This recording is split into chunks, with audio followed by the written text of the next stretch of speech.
Perkenalkan, nama saya Maudy Ayub Heriawan dari kelas 10 IPS 4 dari absen 21 dari kelompok 9. Di sini saya akan mempresentasikan tentang surat kerja saya, yaitu masuknya Islam ke Istana Raja. Yang pertama adalah kerajaan Islam di Sumatera. Sejak awal kedatangan Islam, Pulau Sumatera termasuk daerah pertama yang terpenting dalam pengembangan agama Islam di Indonesia. Dikatakan dengan demikian, meningkatnya letak Sumatera yang strategis dan berhadapan langsung dengan jalur perdagangan dunia, yakni Selat Malaka. Di antara kerajaan-kerajaan tersebut antara lain Aceh, Biar, dan Lamri, Pedir, Pirada, Pase, Aru, Arca, Trupat, Siak, Kampar, Andalas, Pariaman, Minangkabau, Tiku, Bacur, dan Barus. Menurut Tommy Price, kerajaan-kerajaan tersebut ada yang sedang mengalami pertumbuhan dan ada pula yang sedang mengalami perkembangan dan ada pula yang mengalami keruntuhannya. Yang selanjutnya adalah Samudra Pasai. Samudra Pasai diperkirakan tumbuh berkembang pada pertengahan abad ke-13. Kerajaan ini terletak lebih kurangnya 15 km di sebelah timur Nagro Aceh Darussalam dengan sultan pertamanya bernama Sultan Malik As-Saleh. Dalam kitab sejarah Melayu dan Hikayat Raja-Raja Pasai diceritakan bahwa Sultan Malik As-Saleh sebelumnya hanya seorang kepala gopong Samudra Pasai. Samudra bernama Marah Silu. Setelah menganut agama Islam, kemudian berganti nama dengan Malik As-Saleh. Hubungan persahabatan dengan Malaka, bahkan hubungan persahabatan itu diperkuat dengan perkawinan. Para pedagang yang pernah mengunjungi Pasai berasal dari berbagai negara seperti Rumi, Turki, dan Arab. Sementara barang komoditas itu sebagai penghasil pendapatan Kesultanan Samudra Pasai juga diperoleh pendapat dari pajak yang dipungut dari pajak barang ekspor dan impor. Dan kedua adalah Kesultanan Aceh Darussalam. Pada tahun 1520, Aceh berhasil menaklukkan kerajaan Daya ke dalam kekuasaan Aceh Darussalam. Tahun 1524, Pedir dan Samudra Pasai ditaklukkan. Kesultanan Aceh Darussalam di bawah Sultan Ali Mohyad Shah menyerang kapal Portugis di bawah komandan Simão de Souza Galvão di Bandar Aceh. Yang kedua adalah kerajaan Islam di Sumatera Selatan. Sejak kerajaan Sriwijaya mengalami kelemahan bahkan runtuh sekitar abad ke-14, mulailah proses Islamisasi sehingga pada akhir abad ke-15 muncul komunitas Muslim di Palembang. Palembang pada akhir abad ke-16 sudah merupakan daerah kantong Islam terpenting atau bahkan pusat Islam di bagian selatan Pulau Mas. Bukan saja karena reputasinya sebagai pusat perdagangan yang banyak dikunjungi pedagang Arab atau Islam pada abad-abad kejayaan Sriwijaya, tetapi juga dibantu oleh kebesaran Malaka yang tak pernah melepaskan keterlibatannya dengan Palembang sebagai tanah asalnya. Yang kedua, kerajaan Islam di Jawa. Islam masuk ke Jawa melalui pesisir utara Pulau Jawa. Bukti sejarah tentang awal mulanya kedatangan Islam di Jawa antara lain ialah ditemukannya makam Fatimah binti Maimun bin Hibatullah yang wafat tahun 475 Hijriah atau 1082 Masehi di Desa Leran, Kecamatan Mayar, Gresik. Dilihat dari namanya, diperkirakan Fatimah adalah keturunan Hibatullah, salah satu dinasti Persia.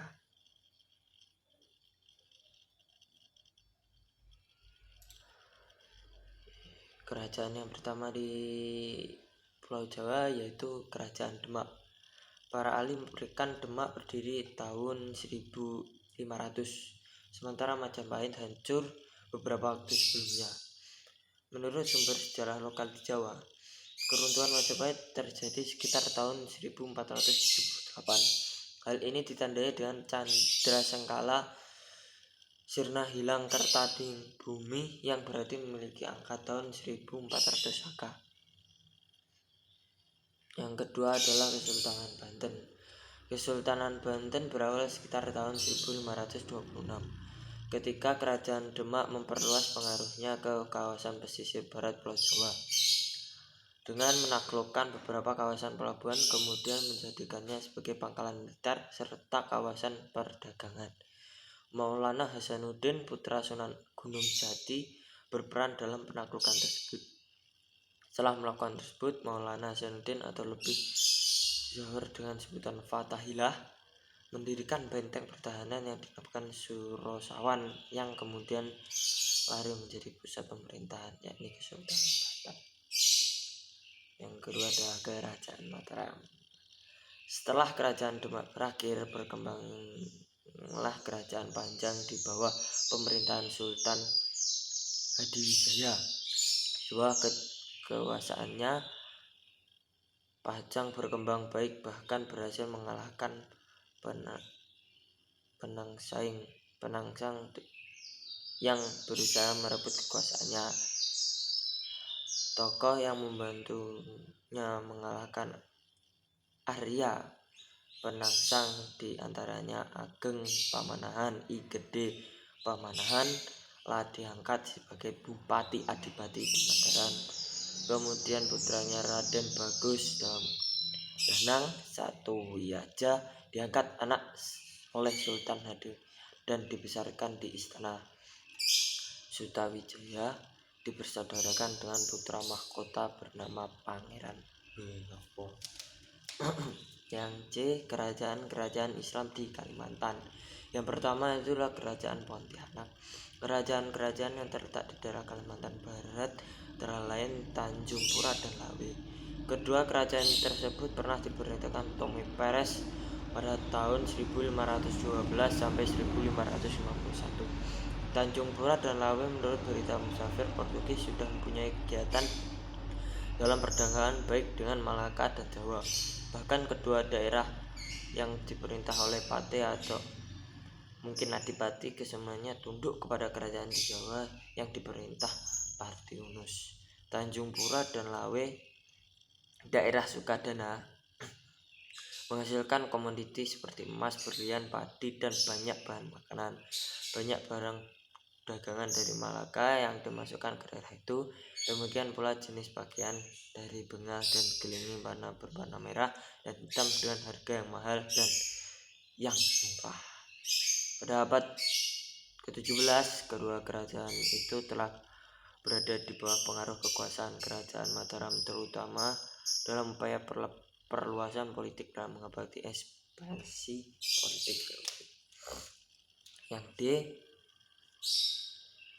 Kerajaan Gorontalo.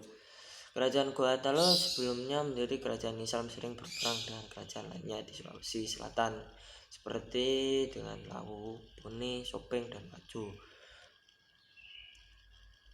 Kerajaan Luwu yang bersekutu dengan Wajo ditaklukkan oleh Kerajaan Gorontalo. Kemudian Kerajaan Wajo menjadi daerah taklukan Goa menurut Hikayat Wajo. Dalam serangan terhadap Kerajaan Gorontalo, Kareng Goa meninggal dan seorang lagi terbunuh sekitar pada tahun 1565. Ketika Kerajaan Bone, Wajo, dan Sopeng mengadakan persatuan untuk pertahankan kemerdekaannya yang disebut Perjanjian Telo Bonco sekitar 1582.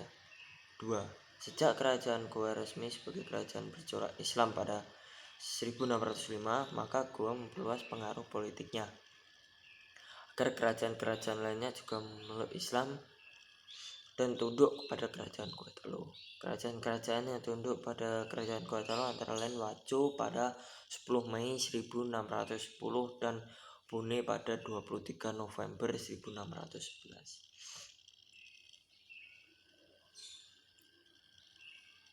Yang E adalah kerajaan-kerajaan Islam di Maluku Utara. Kepulauan Maluku menduduki posisi penting dalam perdagangan dunia di kawasan Nusantara.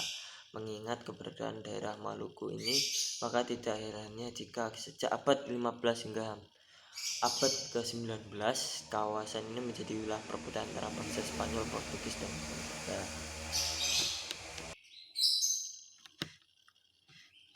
Dalam bidang kebudayaan, di Maluku berkembang seni pahat, seni bangunan, dan seni patung. Seni bangunan berupa istana raja, bangunan masjid, dan lain-lain, tetapi tetap dikembangkan. Agama Islam dan bahasa Melayu juga semakin berkembang di Maluku. Yang F, kerajaan-kerajaan Islam di Papua. Sumber sejarah menunjukkan bahwa penyebaran Islam di Papua sudah berlangsung sejak lama. Bahkan berdasarkan bukti sejarah terdapat sejumlah kerajaan-kerajaan di Papua, yakni Kerajaan Waigeo, Kerajaan Miso, Kerajaan Salawati, Kerajaan Sailolof, Kerajaan Fatagar, Kerajaan Rumbati, terdiri dari Kerajaan Atiti, Sekar, Patipi, Arguni, dan Mertuar, Kerajaan Kowiai, Nama Tota, dan Kerajaan Aidumah, dan Kerajaan Kaimana. Proses Islamisasi tanah Papua, terutama di daerah pesisir barat pada pertengahan abad ke-15, dipengaruhi oleh kerajaan-kerajaan Islam di Maluku dalam meliputi Bacan, Ternate, dan Tidore. Hal ini didukung karena faktor letaknya yang strategis yang merupakan jalur perdagangan rempah-rempah yang dijuluki Silk Road di dunia. Yang G, kerajaan Islam di Nusa Tenggara, itu kerajaan Lombok dan Sumbawa. Seleparang merupakan pusat kerajaan Islam Lombok di bawah pemerintahan Prabu Ranggasari.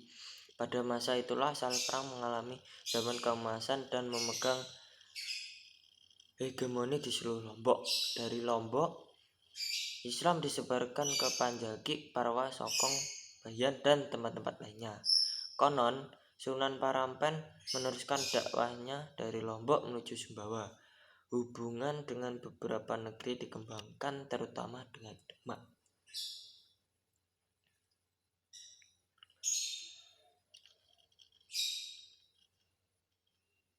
Dan kerajaan-kerajaan di Sumbawa Barat dapat dimasukkan kepada kekuasaan kerajaan Goa pada 1618. Dimasukkan Bima ditaklukkan pada 1633 dan kemudian Seleparang pada tahun 1640.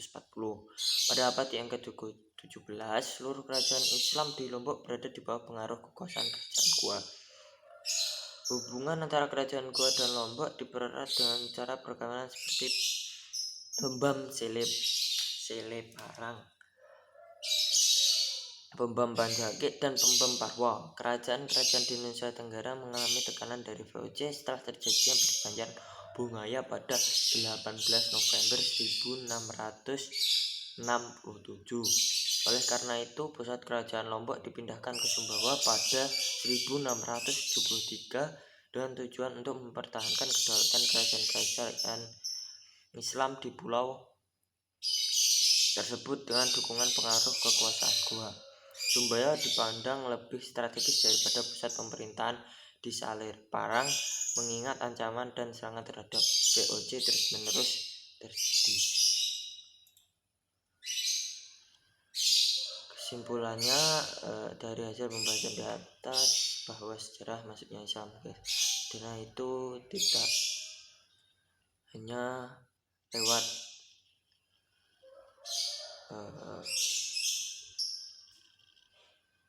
sunan-sunan atau yang lainnya, tetapi juga ada yang lewat perdagangan, perkawinan, kesenian, dan lain sebagainya. Nah, itu tadi adalah hasil presentasi dari saya. Bila ada kurang lebihnya dan salah kata, mohon dimaafkan. Terima kasih.